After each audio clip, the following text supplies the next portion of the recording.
വേൾഡിന്റെ വചനക്കേൾവിയിലേക്ക് എല്ലാവർക്കും സ്വാഗതം. പ്രതിദിന വിശുദ്ധ വേദപുസ്തക വായന 1039 ദിവസം.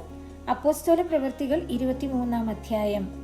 പൗലോസ് ന്യായാധിപ സംഘത്തെ ഉറ്റുനോക്കി, സഹോദരന്മാരെ, ഞാൻ ഇന്നേ ദിവസത്തോളവും കേവലം നല്ല മനസാക്ഷിയോടും കൂടെ ദൈവത്തിന്റെ മുൻപാകെ നടന്നിരിക്കുന്നു എന്ന് പറഞ്ഞു. അപ്പോൾ മഹാപുരോഹിതനായ അനന്യാസ് അരികെ നിൽക്കുന്നവരോട് അവന്റെ വായ്ക്ക് അടിപ്പാൻ കൽപ്പിച്ചു.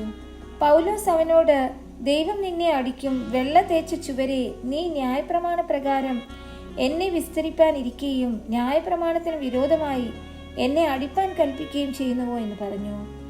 അരികെ നിൽക്കുന്നവർ, നീ ദൈവത്തിന്റെ മഹാപുരോഹിതനെ ശകാരിക്കുന്നുവോ എന്ന് ചോദിച്ചു.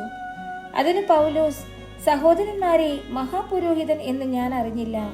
നിന്റെ ജനത്തിന്റെ അധിപതിയെ ദുഷിക്കരുത് എന്ന് എഴുതിയിരിക്കുന്നുവല്ലോ എന്ന് പറഞ്ഞു. എന്നാൽ ന്യായാധിപ സംഘത്തിൽ ഒരു പക്ഷം സദൂക്യരും ഒരു പക്ഷം പരീശന്മാരുമാകുന്നു എന്ന് പൗലോസ് അറിഞ്ഞു. സഹോദരന്മാരെ, ഞാനൊരു പരീശനും പരീശന്മാരുടെ മകനുമാകുന്നു. മരിച്ചവരുടെ പ്രത്യാശയെയും പുനരുത്ഥാനത്തെയും കുറിച്ച് ഞാൻ വിസ്താരത്തിലായിരിക്കുന്നു എന്ന് വിളിച്ചു പറഞ്ഞു. അവൻ ഇത് പറഞ്ഞപ്പോൾ പരീശന്മാരും സദൂക്യരും തമ്മിൽ ഇടഞ്ഞു സംഘം ചിത്രിച്ചു. പുനരുത്ഥാനമില്ല, ദൂതനും ആത്മാവുമില്ല എന്ന് സദൂക്യർ പറയുന്നു, പരീശന്മാരോ രണ്ടുമുണ്ടെന്ന് പ്രമാണിക്കുന്നു. അങ്ങനെ വലിയൊരു നിലവിളിയുണ്ടായി. പരീശപക്ഷത്തിലെ ശാസ്ത്രിമാരിൽ ചിലർ എഴുന്നേറ്റ് വാദിച്ചു, ഈ മനുഷ്യനിൽ ഞങ്ങൾ ഒരു കുറ്റവും കാണുന്നില്ല. ഒരാത്മാവോ ഒരു ദൂതനോ അവനോട് സംസാരിച്ചു എന്ന് വന്നേക്കാം എന്ന് പറഞ്ഞു. അങ്ങനെ വലിയ ഇടച്ചൽ ആയതുകൊണ്ട് അവർ പൗലോസിനെ ചീന്തിക്കളയുമെന്ന് സഹസ്രാധിപൻ പേടിച്ചു. പടയാളികൾ ഇറങ്ങി വന്നു അവനെ അവരുടെ നടുവിൽ നിന്ന് പിടിച്ചെടുത്ത് കോട്ടയിൽ കൊണ്ടുപോകുവാൻ കൽപ്പിച്ചു. രാത്രിയിൽ കർത്താവ് അവന്റെ അടുക്കൽ നിന്നു, ധൈര്യമായിരിക്ക, നീ എന്നെക്കുറിച്ച് യെരുശലേമിൽ സാക്ഷീകരിച്ചതുപോലെ റോമയിലും സാക്ഷീകരിക്കേണ്ടതാകുന്നു എന്ന് അരുളി ചെയ്തു. നേരം വെളുത്തപ്പോൾ ചില യഹൂദന്മാർ തമ്മിൽ യോജിച്ച് പൗലോസിനെ കൊന്നു കളയുവോളം ഒന്നും തിന്നുകയോ കുടിക്കുകയോ ചെയ്യുകയില്ല എന്ന് ശപഥം ചെയ്തു. ഈ ശപഥം ചെയ്തവർ 40-ലധികം പേരായിരുന്നു. അവർ മഹാപുരോഹിതന്മാരുടെയും മൂപ്പന്മാരുടെയും അടുക്കൽ ചെന്നു, ഞങ്ങൾ പൗലോസിനെ കൊന്നു കളയുവോളം ഒന്നും ആസ്വദിക്കയില്ല എന്നൊരു കഠിന ശപഥം ചെയ്തിരിക്കുന്നു.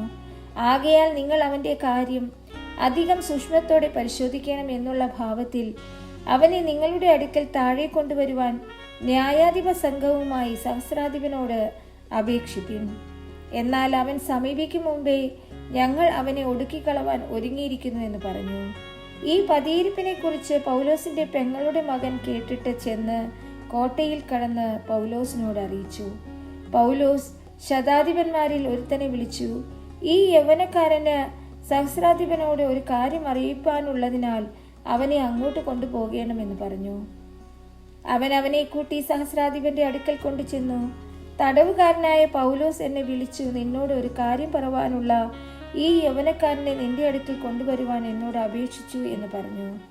സഹസ്രാധിപൻ അവനെ കൈക്ക് പിടിച്ച് മാറി നിന്നു. എന്നോട് ബോധിപ്പിക്കാനുള്ളത് എന്ത് എന്ന് സ്വകാര്യമായി ചോദിച്ചു.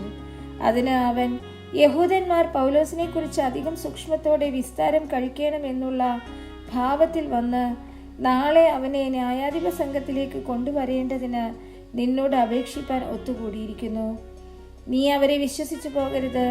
അവരിൽ 40-ലധികം പേർ അവനെ ഒടുക്കിക്കളയുവോളം ഒന്നും തിന്നുകയോ കുടിക്കുകയോ ചെയ്യുകയില്ല എന്ന് ശപഥം ചെയ്ത് അവനായി പതിയിരിക്കുന്നു.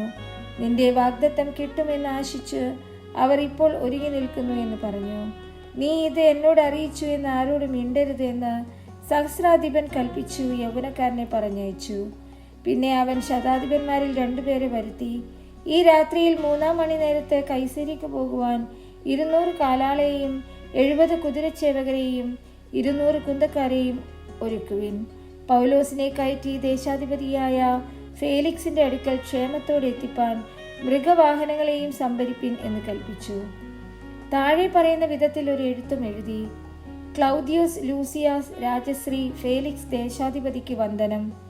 ഈ പുരുഷനെ യഹൂദന്മാർ പിടിച്ചു കൊല്ലുവാൻ ഭാവിച്ചപ്പോൾ റോമാ പൗരൻ എന്നറിഞ്ഞ് ഞാൻ പട്ടാളത്തോടും കൂടെ നേരിട്ട് ചെന്ന് അവനെ വിടുവിച്ചു.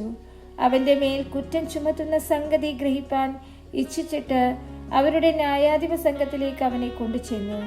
എന്നാൽ അവരുടെ ന്യായപ്രമാണം സംബന്ധിച്ചുള്ള തർക്കങ്ങളെക്കുറിച്ച് കുറ്റം ചുമത്തുന്നതല്ലാതെ മരണത്തിനോ ചങ്ങലയ്ക്കോ യോഗ്യമായതൊന്നുമില്ല എന്ന് കണ്ടു. അനന്തരം ഈ പുരുഷന്റെ നേരെ അവർ കൂട്ടുകെട്ടുണ്ടാക്കുന്നു എന്ന് തുമ്പു കിട്ടിയപ്പോൾ ഞാൻ തൽക്ഷണം അവനെ നിന്റെ അടുക്കലേക്ക് അയച്ചിരിക്കുന്നു. അവന്റെ നേരെയുള്ള അന്യായം സന്നിധാനത്തിൽ ബോധിപ്പിപ്പാൻ വാദികളോട് കൽപ്പിച്ചുമിരിക്കുന്നു. ശുഭമായിരിക്കട്ടെ. പടയാളികൾ കൽപ്പന പ്രകാരം പൗലോസിനെ കൂട്ടി രാത്രിയിൽ അന്തിപത്രിസോളം കൊണ്ടു ചെന്നു.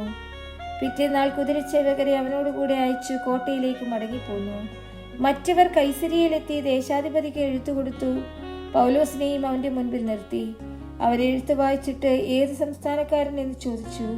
കിലിക്യക്കാരൻ എന്ന് കേട്ടാറേ, വാദികളും കൂടെ വന്നു ചേരുമ്പോൾ നിന്നെ വിസ്തരിക്കാമെന്ന് പറഞ്ഞ് ഹെരോദാവിന്റെ ആസ്ഥാനത്തിൽ അവനെ കാത്തുകൊള്ളുവാൻ കൽപ്പിച്ചു.